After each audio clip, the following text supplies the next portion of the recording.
Hello everyone, कैसे हैं बेटा आप सभी। तो उम्मीद करती हूँ कि आपकी पॉलिटिकल साइंस की तैयारी बहुत अच्छे से चल रही होगी। और आज मैं लेकर आई हूँ आपके लिए 2 मार्क्स वाले क्वेश्चंस। जैसे कि आपने देखा कि बोर्ड के क्वेश्चन पेपर में जो सेक्शन बी होता है उसमें 2-2 नंबर के 6 क्वेश्चंस आते हैं। तो आज मैं आपके लिए बहुत ही इम्पॉर्टेंट जो क्वेश्चंस हैं वो लेकर आई हूँ। तो उम्मीद करती हूँ कि आपको तैयारी करने में इससे काफ़ी हेल्प मिलेगी। चलिए तो स्टार्ट करते हैं अपनी ये वीडियो। पहला क्वेश्चन है बेटा, आसियान के कोई 2 उद्देश्य लिखिए। जैसे कि आप सभी जानते हो कि आसियान जिसकी स्थापना 1967 में की गई थी, तो इसका मुख्य उद्देश्य क्या था। आसियान का मुख्य उद्देश्य आर्थिक विकास को तेज करना है। दूसरा, आर्थिक विकास के माध्यम से सामाजिक और सांस्कृतिक विकास को हासिल करना। और तीसरा है क्षेत्रीय शांति और स्थायित्व को सुनिश्चित करना। आसियान में 10 देश हैं, तो ये 10 देशों का जो उद्देश्य है वो यही है कि क्षेत्र में शांति बनी रहे। तो जैसे 2 नंबर के क्वेश्चन में बेटा आप 2 पॉइंट भी लिख सकते हो। अगर आपको 3 आते हैं तो आप 3 भी लिख सकते हैं। अगला प्रश्न है, दक्षिण एशिया क्षेत्र की प्रमुख विशेषताएं लिखिए। दक्षिण एशिया जो 7 देशों से मिलकर बना है। भारत भी दक्षिण एशिया में आता है। भारत, पाकिस्तान, बांग्लादेश, श्रीलंका, भूटान, नेपाल। तो इन देशों की ये जो दक्षिण एशिया का क्षेत्र है इनकी आपको विशेषताएं बतानी है। तो यह विश्व का जनसंख्या बाहुल्य वाला क्षेत्र है, यानी यहाँ जितने भी देश हैं वहाँ सबकी जनसंख्या बहुत ज़्यादा है। दूसरा, इस क्षेत्र के देश विकासशील देश की श्रेणी में आते हैं। तो हम सभी जानते हैं कि ये देश हैं सभी ये विकासशील देश हैं।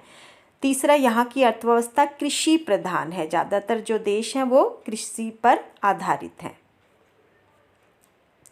अगला प्रश्न है, 1975 की आपातकाल के दौरान सरकार द्वारा की गई किन्हीं 2 ज्यादतियों को उजागर कीजिए। तो आपको ये बताना है कि 1975 में जब आपातकाल लागू किया गया था तो उस समय सरकार के द्वारा क्या क्या ज्यादती थी जो लोगों पर की जा रही थी।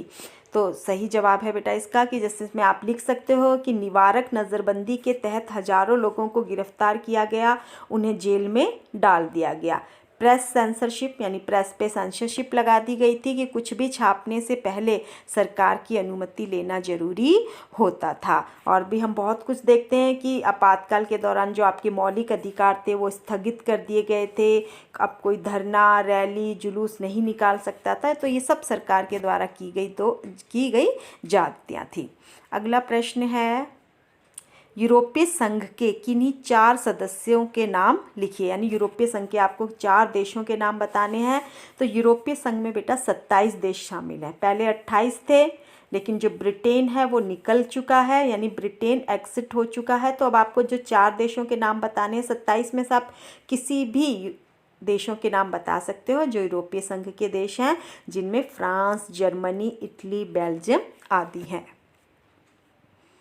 अगला प्रश्न है, पूंजीवादी व्यक्तित्ववाद की अवधारणा का विरोध किसने किया और क्यों। तो पंडित दीनदयाल उपाध्याय ने पूंजीवादी व्यक्तित्ववाद की अवधारणा का विरोध किया था, क्योंकि उनके अनुसार जो पूंजीवादी विचारधारा है वो केवल मानव शरीर और मस्तिष्क की आवश्यकताओं पर आधारित है। मनुष्य के समग्र विकास के लिए आध्यात्मिक विकास भी महत्वपूर्ण है, जो पूंजीवादी व्यक्तित्ववाद में नहीं है। इसीलिए पंडित दीनदयाल उपाध्याय ने पूंजीवादी व्यक्तित्ववाद की अवधारणा का विरोध किया था। ये बेटा 2022 में सीबीएसई के बोर्ड क्वेश्चन पेपर में था ये वाला प्रश्न। अगला प्रश्न है, राम मनोहर लोहिया द्वारा प्रतिपादित चौबुर्जा राजनीति की अवधारणा की व्याख्या कीजिए। तो उत्तर है, राम मनोहर लोहिया ने चौबुर्जा राजनीति की वकालत की है, जो राजनीति के 4 स्तंभों यानी कि केंद्र, प्रांत, जिला और गांव पर आधारित है और सभी का विकास एक दूसरे से जुड़ा हुआ है। यानी ये 4 पिलर्स ऑफ पॉलिटिक्स हैं। अगला प्रश्न है, जयप्रकाश नारायण द्वारा प्रतिपादित संपूर्ण क्रांति की अवधारणा को स्पष्ट कीजिए। जयप्रकाश नारायण की संपूर्ण क्रांति की अवधारणा का अर्थ है व्यक्ति और समाज में परिवर्तन। और उन्होंने परिवर्तन में नैतिक, सांस्कृतिक, आर्थिक, राजनीतिक, शैक्षणिक और पारिस्थितिक परिवर्तनों को शामिल करने की मांग की। अगला प्रश्न है, दक्षिण एशिया भू राजनीतिक धरातल पर तो एक क्षेत्र है, फिर भी इसमें विविधता विद्यमान है, तो कथन को न्यायसंगत ठहराइए। यानी यहाँ पर एक लाइन दी हुई है कि दक्षिण एशिया भू राजनीतिक धरातल पर तो एक क्षेत्र है, ठीक है, लेकिन उसमें विविधता है। अब क्या विविधता है दक्षिण एशिया में? तो दक्षिण एशिया एक भू राजनीतिक धरातल है, लेकिन इसमें जाति समूह और संस्कृतियों की एक विस्तृत विविधता शामिल है, जिसमें अलग अलग जाति समूह और संस्कृति के लोग रहते हैं। दूसरा, दक्षिण एशिया के विभिन्न देशों की अपनी अलग भाषाएं हैं, अपना अलग ड्रेस कोड है और अपना अलग सामाजिक व्यवहार है। जब हम दक्षिण एशिया की बात करते हैं तो बेटा दक्षिण एशिया में जिनमें हम 7 देशों को शामिल करते हैं, भारत, पाकिस्तान, बांग्लादेश, नेपाल, श्रीलंका, भूटान और मालदीव की बात की जा रही है। इन्हीं 7 देशों में, इन 7 देशों में अलग अलग राजनीतिक प्रणाली है, यानी कहीं पर लोकतंत्र है तो कहीं पर लोकतंत्र और तानाशाही देखने को मिलती है, कहीं पर संवैधानिक राजतंत्र है। तो यानी इन देशों की राजनीतिक प्रणाली भी एक दूसरे से अलग है। अगला प्रश्न है, आसियान क्षेत्रीय मंच यानी कि आसियान रीजनल फोरम की स्थापना किस वर्ष की गई थी और इसकी स्थापना का क्या उद्देश्य था? आसियान क्षेत्रीय मंच की स्थापना बेटा 1994 में की गई थी और इसका उद्देश्य था आसियान के सदस्य देशों की सुरक्षा व विदेश नीतियों में तालमेल बनाने के लिए। अगला प्रश्न है, गठबंधन सरकारों के उदय के कोई 2 कारण लिखिए। तो आप देख रहे हो कि इस समय हमारी राजनीति में जितनी भी सरकारें बन रही हैं सभी गठबंधन सरकारें बन रही हैं और 1989 के बाद से तो भारत में गठबंधन का ही दौर शुरू हो गया था। तो इसका कारण क्या है? पहला कारण है राष्ट्रीय राजनीतिक दलों का कमज़ोर होना। दूसरा, क्षेत्रीय राजनीतिक दलों का उदय और वह सरकार के निर्माण में उनकी बढ़ती भूमिका। अगला प्रश्न है बेटा, अरब स्प्रिंग पर टिप्पणी करें। अब ये 2 नंबर में भी आ सकता है, 4 नंबर में भी आ सकता है, तो इसलिए मैंने इसके 4 पॉइंट बना दिए हैं। अरब स्प्रिंग का प्रारंभ ट्यूनीशिया से हुआ। यहाँ जनता द्वारा भ्रष्टाचार, बेरोजगारी और गरीबी के खिलाफ संघर्ष शुरू किया गया था। यानी जो अरब स्प्रिंग है इसकी शुरुआत ट्यूनीशिया से हुई थी और इसका कारण था वहाँ भ्रष्टाचार, बेरोजगारी और गरीबी।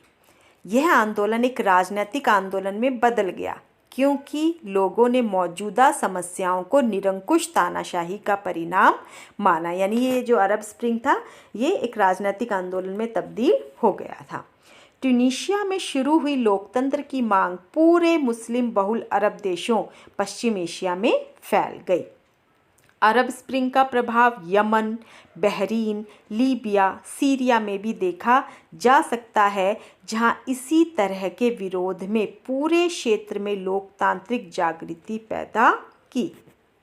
तो ये बेटा ये जो कंटेंट है अरब स्प्रिंग ये हमारी एनसीईआरटी की बुक में नहीं है, ये जो एक्स्ट्रा जो कंटेंट ऐड हुआ था ये वो है जिसे आप सीबीएसई की वेबसाइट पर भी देख सकते हैं।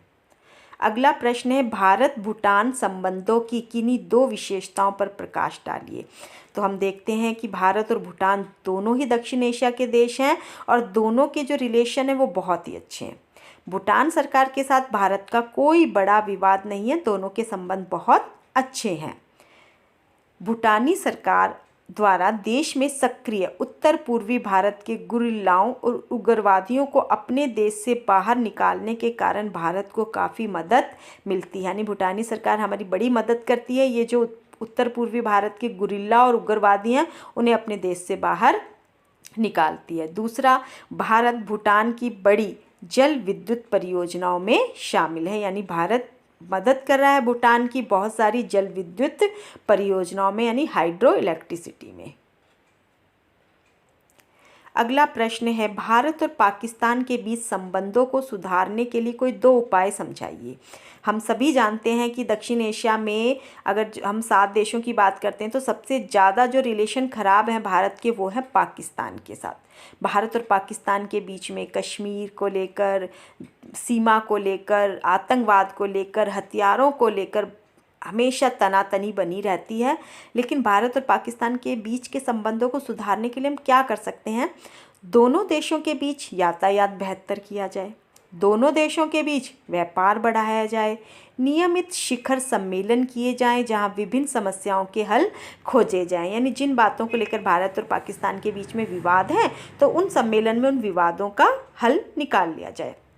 सामाजिक कार्यकर्ता जो सोशल वर्कर होते हैं और जो बुद्धिजीवी हैं वो एक महत्वपूर्ण संबंध विकसित करने में उनको प्रयास करने चाहिए। अगला प्रश्न है अंतर्राष्ट्रीय श्रम संगठन यानी कि ILO के किन्हीं दो कार्यों की व्याख्या कीजिए।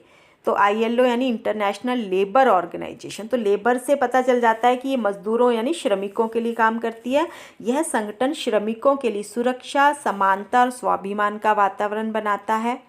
यह संगठन सामाजिक न्याय की कुशल स्थितियों को बढ़ावा देता है, रोजगार के अच्छे अवसर प्रोत्साहित करता है। तो यानी कुल मिलाकर यह श्रमिकों के लिए कार्य करता है। अगला प्रश्न है भारत में CTBT तथा NPT पर हस्ताक्षर क्यों नहीं किए? कोई दो कारण स्पष्ट कीजिए। तो इसका कारण ये है कि बेटा यह संधि उन देशों पर लागू की गई थी जो परमाणु शक्ति से हीन थे। इन संधियों के द्वारा परमाणु हथियारों से लैस देश की जमात के परमाणु शक्ति पर एकाधिकार को वैधता दी जा रही थी। यानी जिन देशों ने परमाणु हथियार बना लिए हैं वो तो अपने सुरक्षित रख सकते हैं, लेकिन बाकी जो देश हैं जो जिन्होंने परमाणु शक्ति से जो हीन है वो अब कोई परमाणु परीक्षण नहीं कर सकते। तो भारत में प्रारंभ से ही NPT को भेदभावपूर्ण माना क्योंकि यह हमारी सुरक्षा और अवरोध की नीति के लिए भी महत्वपूर्ण था। यह हमारी राष्ट्रीय सुरक्षा के हित में भी था क्योंकि हमारे पड़ोसी देश जैसे चीन और पाकिस्तान भी परमाणु शक्ति से संपन्न है। इसलिए हमें अपनी राष्ट्रीय सुरक्षा को बनाए रखने के लिए बेटा हमें भी परमाणु परीक्षण करना जरूरी था, जबकि NPT हमें परमाणु परीक्षण करने से रोक रही थी, इसलिए भारत ने इस पर हस्ताक्षर नहीं किए थे। NPT का मतलब होता है न्यूक्लियर नॉन प्रोलिफरेशन ट्रीटी। अगला प्रश्न है द्वितीय विश्व युद्ध यानी सेकेंड वर्ल्ड वार के बाद एशिया और अफ्रीका के नव स्वतंत्र देश के सामने किन्हीं दो सुरक्षा चुनौतियों का वर्णन करें। तो पहला है नव स्वतंत्र देश को न केवल अपनी सीमाओं के बाहर बल्कि भीतर से भी खतरों का सामना करना पड़ा। जो देश नए नए स्वतंत्र हुए थे, नए नए आज़ाद हुए थे, उन्हें अपनी सीमाओं के बाहर दूसरे देशों से अपनी रक्षा तो करनी ही करनी थी, लेकिन भीतर के भी खतरों का उनको सामना करना पड़ रहा था। इनमें से कुछ देश के भीतर अलगाववादी आंदोलन के खतरों का भी सामना करना पड़ा। जैसे कि हम देख सकते हैं भारत में मिज़ोरम और नागालैंड में अलगाववादी आंदोलन चला था, यानी वो भारत से अपने आप को आज़ाद करना चाहते थे। तीसरा, नव स्वतंत्र देश घनी आबादी वाले, यानी यहाँ बहुत ही पॉपुलेशन ज़्यादा है और वे गरीबी की समस्या का सामना कर रहे हैं। तो ये था आपका एशिया और अफ्रीका के नव स्वतंत्र देशों के सामने दो सुरक्षा चुनौतियाँ। अगला प्रश्न है प्रथम पंचवर्षीय योजना और द्वितीय पंचवर्षीय योजना। फर्स्ट 5 ईयर प्लानिंग और सेकंड 5 ईयर प्लानिंग में आपको दो अंतर बताना है। तो पहली पंचवर्षीय योजना कृषि विकास पर जोर देने के साथ शुरू हुई थी, जबकि दूसरी पंचवर्षीय योजना में भारी उद्योगों पर यानी हैवी इंडस्ट्रीज पर जोर दिया गया था। पहली पंचवर्षीय योजना में धैर्य पर बल दिया था, यानी कि अपनी जो चाल है वो हमें धीमी रखनी है, जबकि द्वितीय पंचवर्षीय योजना में तेज गति से आर्थिक विकास करने की बात की गई थी। अगला प्रश्न है केंद्र सरकार द्वारा योजना आयोग के स्थान पर नीति आयोग का गठन करने के कोई दो कारण स्पष्ट कीजिए। योजना आयोग को हटाकर 1 जनवरी 2015 को नीति आयोग का गठन किया गया था। तो ऐसा क्यों किया गया? तो इसका सही जवाब है बेटा कि वैश्वीकरण के दौर में योजना आयोग निष्प्रभावी और अप्रासंगिक होता जा रहा था। यानी योजना आयोग जो मार्च 1950 में गठन किया गया था और वैश्वीकरण के बाद तो जो परिस्थितियां हो रही थी तो उसमें योजना आयोग बहुत ही निष्प्रभावी साबित हो रहा था। दूसरा है कि योजना आयोग वर्तमान में विकास से संबंधित जो कठिनाइयां और चुनौतियां हैं उनसे निपटने में भी असक्षम होने के कारण नीति आयोग की स्थापना की गई। तीसरा है कि केंद्रीय सरकार को केंद्र और राज्य स्तर की नीतियों में आवश्यक और तकनीकी परामर्श देने के लिए भी नीति आयोग का गठन किया गया। अगला प्रश्न है, भारत और इजराइल के बीच में सहयोग के किन्हीं दो क्षेत्र का विश्लेषण कीजिए। भारत और इजराइल के बीच में अच्छे संबंध हैं और बल्कि एक दूसरे को सहयोग दे रहे हैं, तो उनके बीच में किस किस चीज़ों को लेकर सहयोग हो रहा है? पहला है सांस्कृतिक आदान प्रदान, दूसरा है सुरक्षा और रक्षा, तीसरा आतंकवाद का मुकाबला, चौथा जल और ऊर्जा विकास कार्यक्रम और पांचवा है कृषि विकास। यानी ये वो मुद्दे हैं जिस पर भारत और इजराइल एक दूसरे को सहयोग दे रहे हैं। अगला प्रश्न है, मई 1977 में जनता पार्टी की सरकार ने न्यायाधीश JC शाह की अध्यक्षता में एक जांच आयोग का गठन क्यों किया? तो सही जवाब है बेटा, इंदिरा गांधी की सरकार के द्वारा सत्ता के दुरुपयोग के विभिन्न आरोपों की जांच करने के लिए आपातकाल के दौरान सरकार के द्वारा की गई कार्यवाही की जांच के लिए 1977 में जनता पार्टी की सरकार ने JC शाह की अध्यक्षता में एक जांच आयोग का गठन किया था। अगला प्रश्न है, मोरारजी देसाई के नेतृत्व वाली सरकार के गिर जाने के मूल कारण का विश्लेषण कीजिए। जैसे कि हमने पढ़ा कि 25 जून 1975 को इंदिरा गांधी ने आपातकाल लगाया था। उसके बाद जब 1977 में चुनाव हुआ था तो उस समय इंदिरा गांधी की सरकार हार गई थी और जनता पार्टी के नेतृत्व में मोरारजी देसाई ने सरकार बनाई थी, लेकिन उनकी सरकार भी ज़्यादा समय तक नहीं टिक पाई थी। मोरारजी देसाई 18 महीने और चौधरी चरण सिंह 4 महीने के बाद सरकार उनकी गिर गई थी, जिसकी वजह से 1980 में दोबारा से चुनाव करवाए गए थे। अब मोरारजी देसाई की जो सरकार थी उसके गिर जाने का क्या मूल कारण था? नंबर 1, जनता पार्टी के पास दिशा, नेतृत्व अथवा एक साझे कार्यक्रम का अभाव था। यानी उनके पास कोई डायरेक्शन नहीं थी, कोई एक अच्छी लीडरशिप नहीं थी। दूसरा है, जनता पार्टी की सरकार कांग्रेस द्वारा अपनाई गई नीतियों में भी कोई बुनियादी बदलाव नहीं ला सकी। तीसरा, जनता पार्टी के भीतर सत्ता की खींचतान और आपसी कलह बनी रहती थी। जैसे कि प्रधानमंत्री बनने की होड़ में भी चौधरी चरण सिंह, मोरारजी देसाई, ये सब खींचातानी इनके बीच में जो चल रही थी, जिसकी वजह से ये सरकार ज़्यादा समय तक टिक नहीं पाई।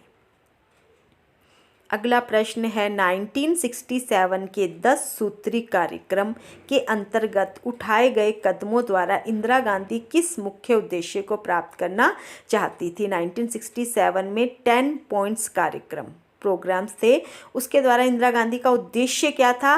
तो इसका जो उद्देश्य था ये था, पहला कि वह सरकार की नीतियों को वामपंथी रंग देना चाहती थी। यानी वामपंथी वे होते हैं जो गरीबों के हितों की तरफदारी करते हैं। दूसरा, वह स्वयं को गरीबों और वंचितों की रक्षक के रूप में भी अपने आप को सिद्ध करना चाहती थी। तीसरा, उन्होंने धीरे धीरे सिंडिकेट को हाशिए पर लाकर अपने सलाहकारों और विश्वस्तों के समूह का निर्माण किया था। यानी वो सिंडिकेट की कठपुतली बनकर नहीं रहना चाहती थी। चौथा, कांग्रेस की खोई हुई शक्ति को 1967 के चुनावों में पुनः हासिल करना चाहती थी।